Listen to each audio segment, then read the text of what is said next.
Hello and a very nice warm welcome to a rather cold garage. That's right, it is that time of year that absolutely sucks, but we've got to get through it. Now, a little while ago, just before the end of summer, I bought me this, a Kawasaki ZXR 400. And what is it? It's a 90s sport bike. So, in this episode, let's talk about a 90s sports bike. So obviously I'm going to take the bike out so I can go over a few of the little quirks and charms that these little motorcycles have, but there is something very particular about 90s motorcycles that are pretty much shared that you won't get nowadays. One of them, you can't really go anywhere unless you start up the choke, and you have to wait there for a little bit. So it's not massively convenient, but that's what happens when you own carburetted motorcycles. Well, in the 90s, MotoGP was quite a big thing, and the motorcycle market was heavily influenced with racers because everybody wanted a racer. Now, one thing with racers that don't really fit in with today's standards that were massive in the 90s is race ergonomics. You cannot get any more track orientated and focused than the ergonomics that are on 90s sport bikes. That's right, the clip-ons are low and the foot pegs really high. Is it comfortable? No, not at all. Now, from someone coming straight new into motorcycles, one of the things you'd look at and you'd probably think is the substandard bodywork. Now, the reason I say the substandard is because it wasn't CNC machines, it wasn't AutoCAD. In fact, everything was basically made and molded by somebody, and then they made replicas of that. So as a result, a lot of the body panels, the way they join, they aren't as tight or as flush or anything that you see on today's current motorcycles. Is that a bad thing? Not really, but you just have to understand that that was motorcycles back then. And obviously we've developed from a long way with a lot of history from the motorcycles, and certain things obviously have changed, like qualities of materials, plastics, lightness, lots of things. However, with that being said, what hasn't really changed that much is actually the metalwork, the chassis, the handling, all of that kind of stuff, which one of the things is that shocked me, they really had that dialed in the 90s. Like, they really knew what they were doing. However, in the early 90s, not even the PlayStation 1 had come out. In fact, I believe at that age I was probably playing with the Atari 2600. Now, I'm showing my age a little bit, and some of you are like, yeah. In fact, Sonic was mega on the Mega Drive. So we're talking this era, pre-N64 as well. So yeah, for you gaming people, that's how I manage my age. So as you can imagine, that makes handling a lot of power a lot more difficult. In fact, you kind of need to learn how to ride a motorcycle really well to push a motorcycle of this age really well, because there's no fancy gadgets, gizmos or tricks or anything on this bike. It is as raw as possible. It is just sheer power and rider control, which sounds really scary, and there's not that much room for like error margin, but it's really fun to ride. Now, if you're thinking, well, it's a 400, how does that compare or contrast to, say, like the Honda Fireblades or the GSXRs of yesteryear and all of that kind of stuff? Well, the answer is actually very simple, because whilst this might be a smaller displacement, that's practically it. Maybe the tyre width and maybe just the general size of the bikes, because in the 90s, they were a lot bigger. But if you were to compare this bike to, say, a Ninja 400 of today, this bike does come across as a little bit bulkier. Lower, but bulkier. But as I say, one of the best ways to actually describe it is to take it out for a spin and let you know what the 90s really kind of feels like. So then, owning a 90s motorcycle. Well, for starters, it runs on premium fuel. You can't run it on a normal kind. So it's a bit dearer. They're also all carburetted, so even when you want to start the bike and go, you got to do the choke for a little bit, let it run, and that can be a bit time consuming and a bit frustrating. So that's the main thing with carburetted bikes, and obviously all the bikes in the 90s are carburetted. Maybe not so much the very late 90s, but in general, they were all carburetted. The other thing about owning a 90s motorcycle is things like the wiring, they're all getting a bit old now, so the insulation's a bit stiff, the wires are a bit stiff, and you can basically crack a wire in half. So wiring looms aren't the greatest and easiest thing to really work on. Another interesting fact when it comes to riding a 90s motorcycle is you can feel everything. Like, the whole bike is, in a sense, its own art form. Like, everything's working in unison, but you can feel everything working in unison. And if you're coming from new motorcycles and you decide you're going to ride one, or you get a test ride one or anything like that, you'll actually feel like the bike is broken. And that's because nowadays all that kind of feel that you have in a motorcycle is no longer really there. They didn't really want the user to feel like everything vibrating so much. They're all basically made to feel as smooth as humanly possible, which, you know, that's fine, that's good. Especially now you've got all these different aids like traction control, ABS. You know, it really is like a new computer in some of these newer bikes, which again, great stuff. But when you're talking about a 90s motorcycle, you get none of that. Absolutely none of it. You have zero safety features. It is as raw and as basic as it's ever going to get on a motorcycle, basically. So yeah, the bikes of today, yes, they produce more power, but the emissions and stuff wasn't such a big thing in the 90s. So these older bikes, they aren't as fuel efficient. And for instance, with this one, this is an inline 400. So the fact that it's an inline 400, and you wouldn't necessarily get that now unless you're in somewhere lucky like Malaysia, it's just the emissions of it.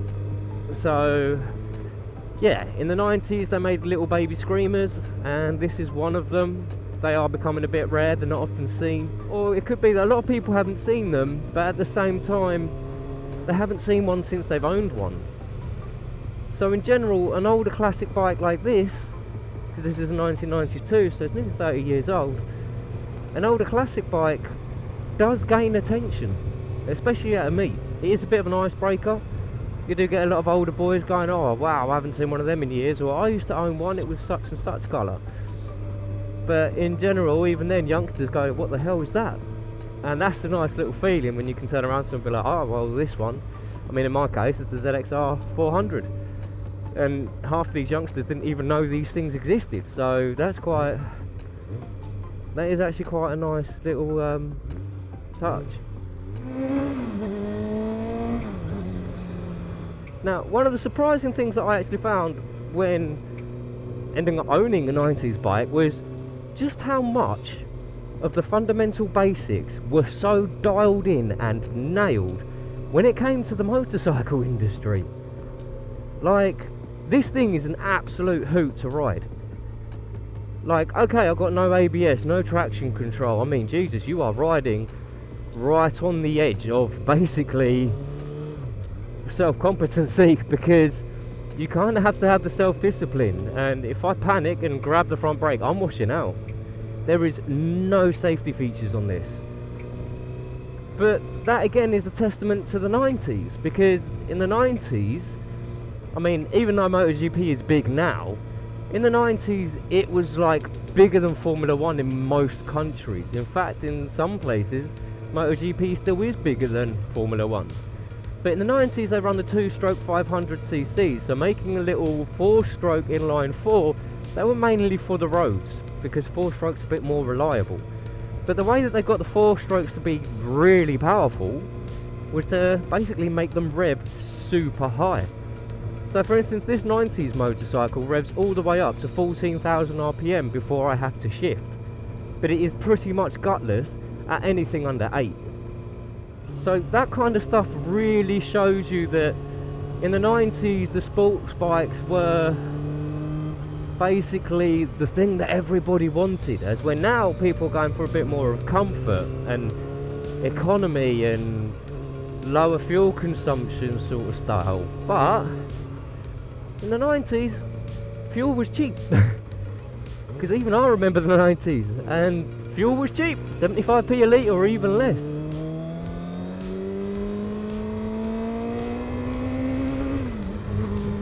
And yes, they made motorcycles that sounded amazing. But things like just seeing how well they had these things made, like, you know, dual front disc brakes, adjustable suspension, the chassis and the handling on these little things, again, testament to just how much they really knew back in the 90s. They knew how to get things going. However, everything's so analog, and by that I mean when you hold on to the clutch and you're trying to shift gears, you can feel everything. It's like you can almost feel the wire inside the sleeve to pull on the clutch lever to separate the plates, to then just clunking into the next gear like there's an acknowledgement. So yeah, to a new rider, that's going to feel like this whole thing's broken, and the reason for that is a sensory overload. So when you're first riding this, you're like, is that right? Is that wrong? What's this? But the more you ride it, the more you realise all these little quirks, these imperfections, these rough around the edges, make this thing just even more lovable. Not to mention that it really does ride on rails.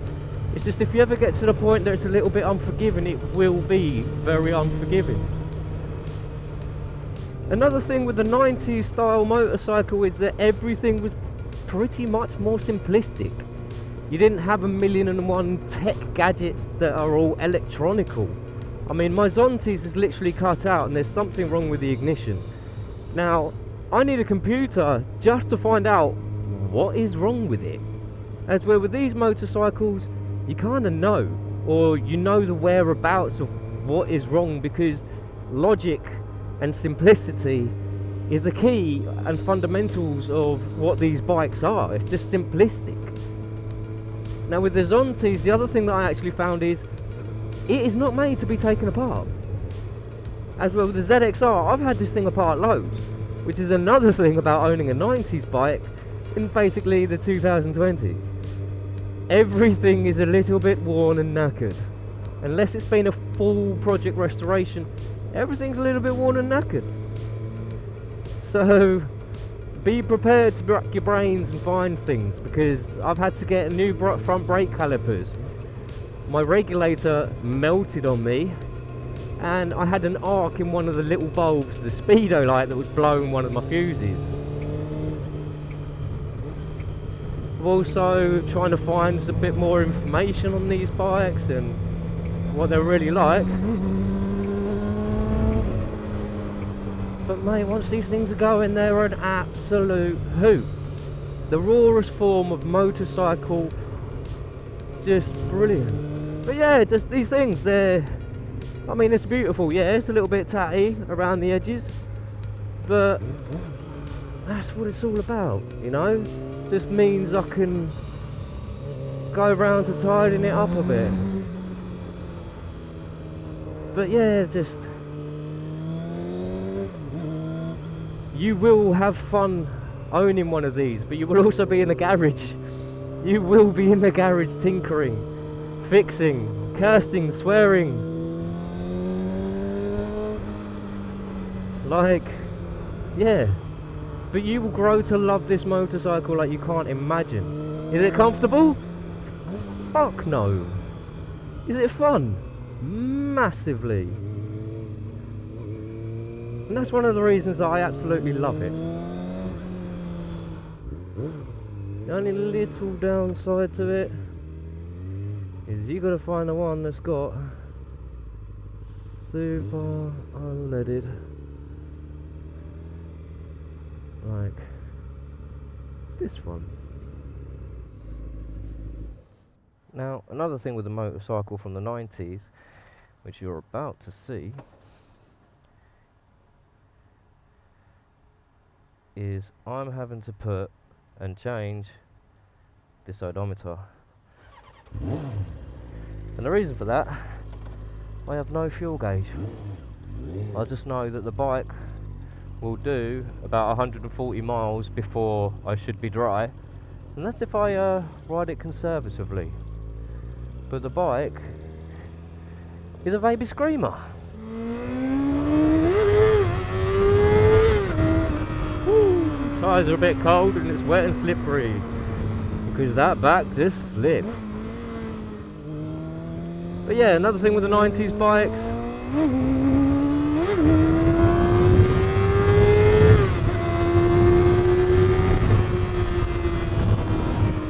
yeah, the 90s weren't slow. Boy, were they not slow. They made some really cool, fun stuff.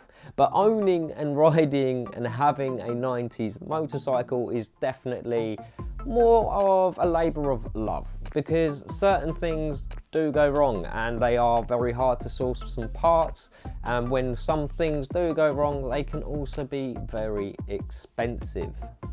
Take for instance brake calipers, hard to source, the rebuild kit's really expensive, but I had to swap those out. Throw into the mix other things such as regulators melting and trying to find a little tiny light bulb that was arcing your fuses. Yes, they're a labour of love. However, when you do go out, they are absolutely amazing. Would I say this is your main ride or anything like that? Well, if it was fully restored from the ground up, then yes, it's a very reliable motorcycle. But other than that, 90s bikes tend to be something that is nostalgia, a great little bit to add to your collection. But not everyone wants to collect motorcycles, but at the same time some people genuinely love the feel of the quirks, the nooks, the crannies, the character that these 90s motorcycles have, because the truth is they are packed, absolutely packed with character, which is what makes them so much fun to ride. And also, owning a little bit of history, well, that's just not your average biker. So as you can imagine, a 90s motorcycle isn't for everybody. However, if you do like tinkering, you do like wrenching, and you do like getting creative with motorcycles, and maybe just like the nostalgia, then these are great fun. But if you enjoy this content, please give it a thumbs up, smash the subscribe button if you can, help the channel grow. And yeah, maybe we'll see what else we can do with this bike. Until next time, ride it out.